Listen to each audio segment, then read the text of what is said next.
Hey everyone, welcome back for another deep dive. hmm And today we're really getting into it, folks. Kamala Harris. Oh, yeah. We've had so many requests to really dig into her story. You guys want to understand, like, her background, how she got to where she is today, what makes her tick. So we've been gathering up all this material, articles, biographies, you name it, Right. to get this complete picture.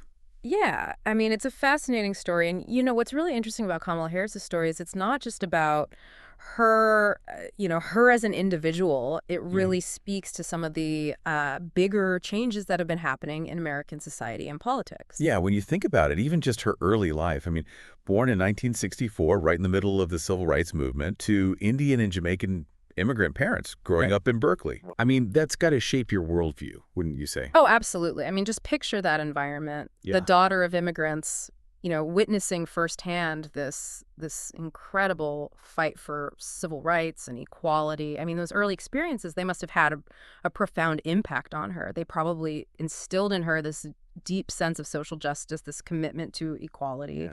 that we see throughout her career, really. And then, of course, she goes on to attend Howard University, which is, Huge. a historically black university and a very prestigious one at that.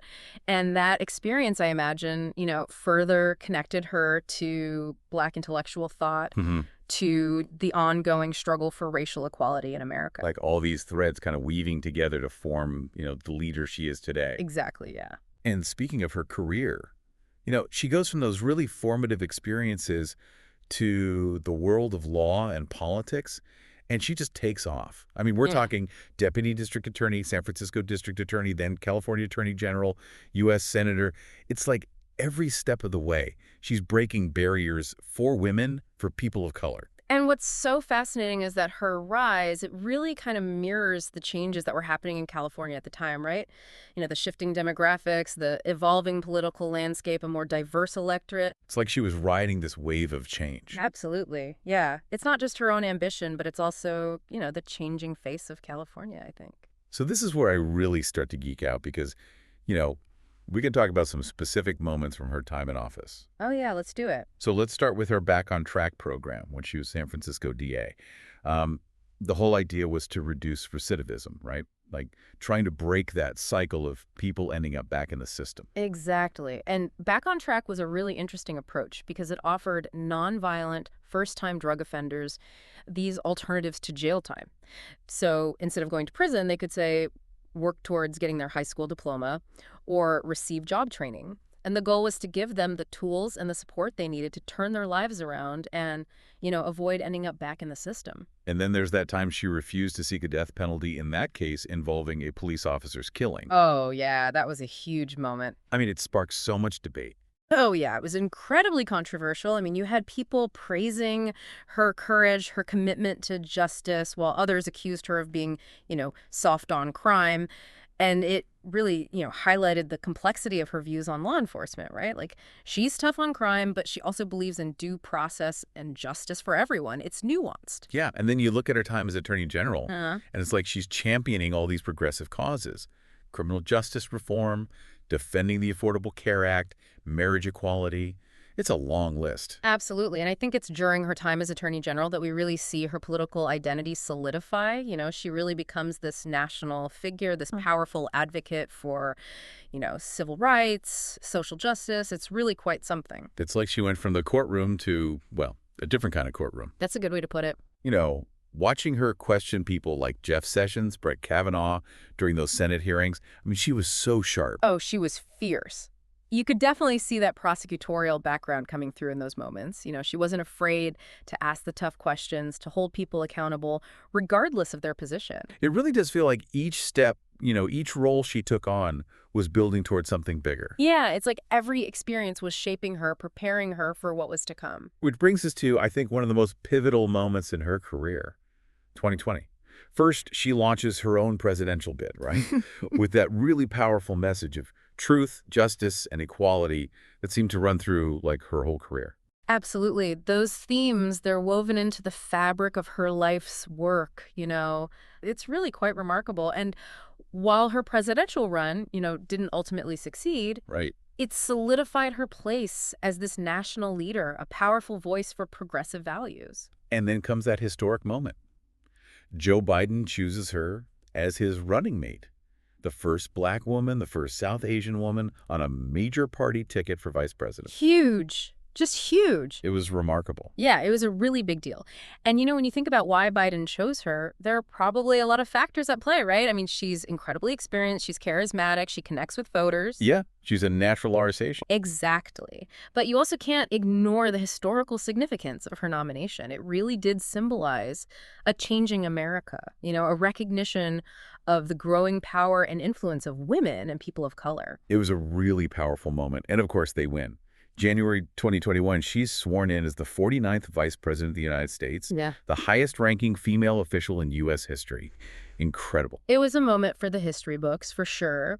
But we also have to acknowledge that the role of the vice president, it has its own unique set of challenges, right? I mean, it's a supporting role by definition, and it comes with certain limitations. I'd love to hear more about that.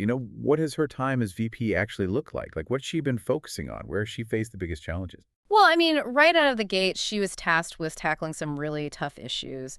The Biden administration put her in charge of addressing the root causes of migration from Central America, which is Well, he did. it's incredibly complex and politically charged. You've got people on all sides with very strong opinions, and it's been a real point of contention throughout her time in office. I mean, she's faced criticism from both the left and the right.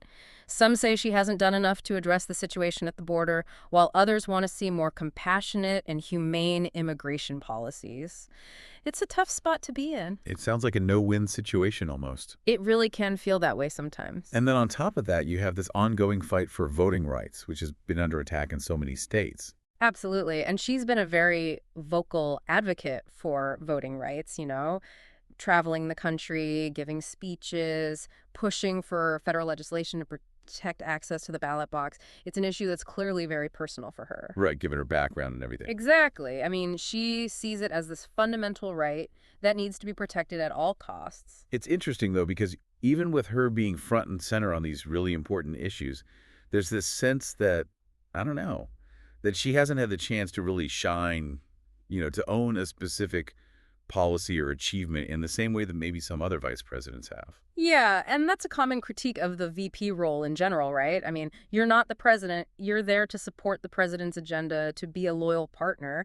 It's not necessarily a position that allows for a ton of individual spotlight. That makes sense. And you also have to remember, she stepped into this role at a really tumultuous time. I mean, we're talking a global pandemic, intense political polarization, economic uncertainty. Yeah, not exactly a walk in the park. Not at all. It's been a challenging time to be in leadership, to say the least. So how much of what we've seen from her so far is shaped by those limitations of the VP role, and how much of it is just, her own choices, her own priorities? Yeah. That's got to be a tough thing to disentangle. It is. It really is. But I think you can look at her actions, listen to her speeches, and start to get a sense of where her passions lie.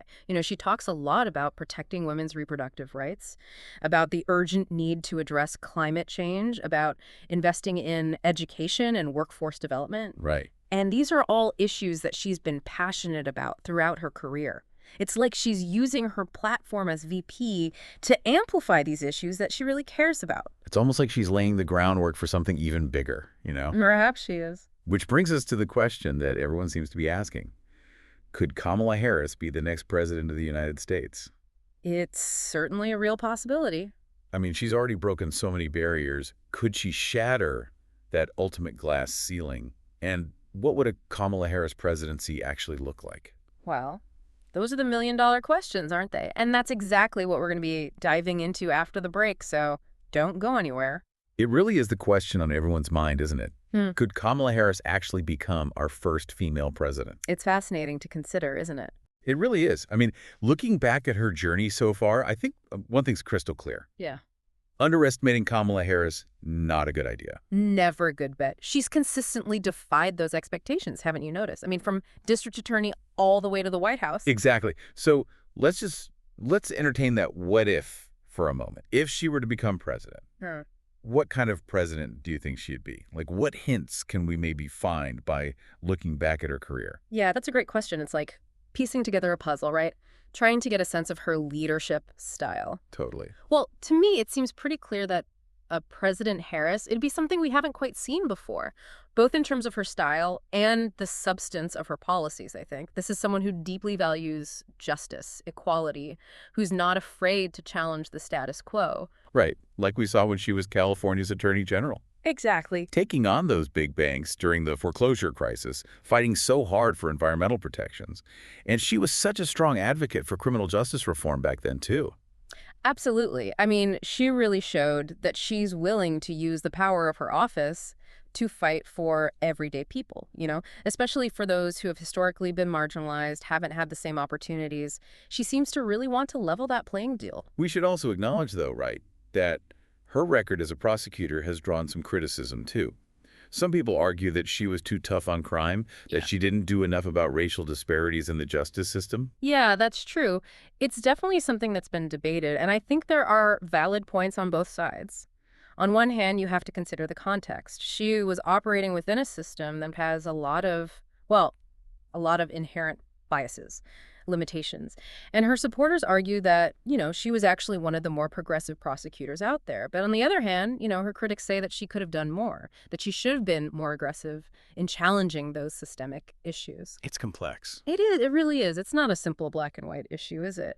But I think it is important to note that over time, her thinking on this issue, it seems to have evolved. Like, as she became more of a national figure, she started speaking out more forcefully about the need for criminal justice reform at a broader systemic level. Right. And you actually see that evolution reflected in some of the policies she supported, both as a senator and the vice president. Like, she's been a really strong voice on police reform, for example, calling for greater accountability, more transparency. Absolutely. And going beyond just police reform, too, she's talked about the need to address the root causes of crime, things like poverty, lack of opportunity, systemic racism. It's a more holistic view, I think, recognizing that it's not just about being tough on crime, but about creating a more just and equitable society overall.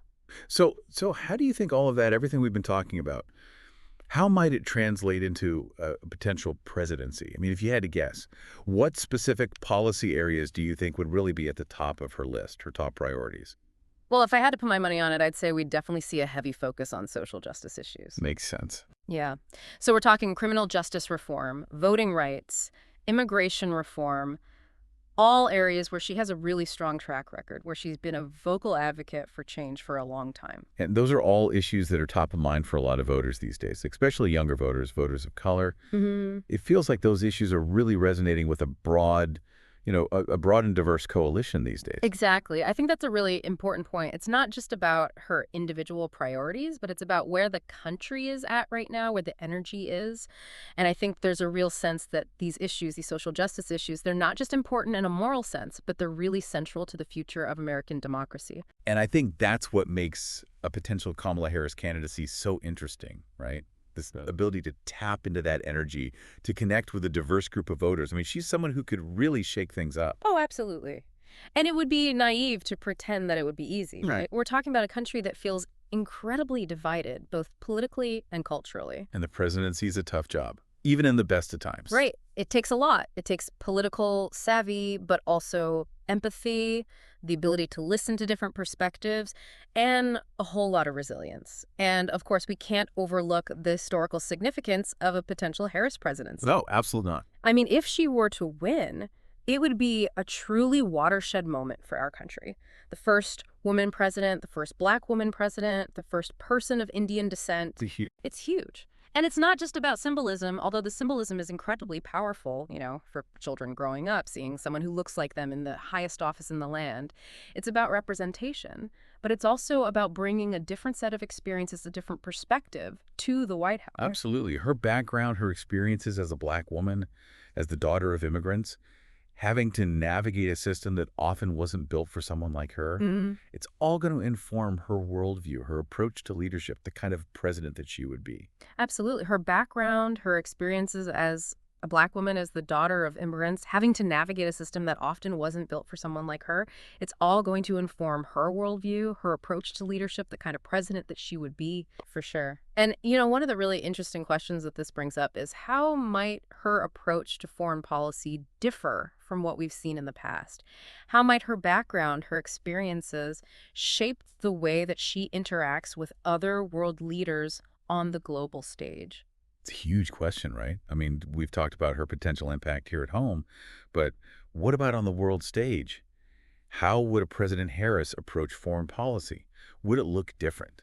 Right. I mean, who knows what the future holds, but we can look for clues, right? I mean, she Yeah. was on the Intelligence Committee when she was a senator and the Judiciary Committee. Both of those, they're right in the thick of it when it comes to foreign Oh, policy. totally. And I remember watching her in those hearings. She did not pull any punches. Especially Yeah. with certain folks, right? No, she did not. And I think it showed, she understands how complex these issues are. She's not afraid to stand up for what she believes in, for American values and interests, but she's also a pragmatist. Like, she really believes in diplomacy, in working with our allies, that multilateral approach. So maybe less going it alone, kind of like what we've seen in other presidencies.